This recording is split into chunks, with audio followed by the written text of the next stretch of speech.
Outer ring road A game changer for Hyderabad economy. ఈ outer ring రోడ్ని first ఎవరు conceptualise చేశారు? ఇండియాలోనే 158 కిలోమీటర్ల longest express way and first 8 lines express way అయిన దీనిని ఎప్పుడు ఇనిషియేట్ చేశారు? భారతదేశంలోనే ఈ ఔటర్ రింగ్ రోడ్ అనే కాన్సెప్ట్ని ఫస్ట్ టైం అప్పటి ఉమ్మడి ఆంధ్రప్రదేశ్ ముఖ్యమంత్రి నారా చంద్రబాబు నాయుడు గారు రూపొందించారు.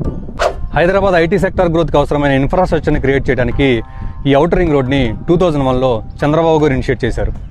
ఆ టైంలో హైదరాబాద్ అర్బన్ డెవలప్మెంట్ అథారిటీకి ఎండీగా ఉన్న లక్ష్మీపార్వతి సారథి గారు ఏ పొలిటికల్ ఇంటర్ఫీరెన్స్ లేకుండా ఈ సర్వే మ్యాప్ అంతా కంప్లీట్ చేశారు. అది చూసి వెంటనే చంద్రబాబు గారు ఈ ప్రాజెక్ట్కి ఓకే చెప్పారు.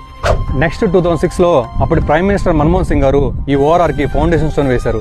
ఇది ఫస్ట్ ఫేజ్ 2008లో ఓపెన్ అయింది అండ్ లాస్ట్ ఫేజ్ 2016లో కంప్లీట్ అయింది.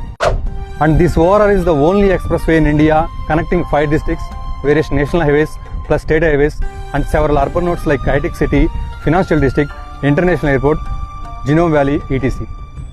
ఇప్పుడు తెలంగాణ జీడీపీలో 70% హైదరాబాద్ నుండే వస్తుంది. This credit goes to outer ring road, international airport, growth of IT, pharma and creation of Cyberabad. Nara Chandrababu Naidu's vision of Hyderabad Outer Ring Road was a testament to his commitment to modernizing and transforming the region's infrastructure development.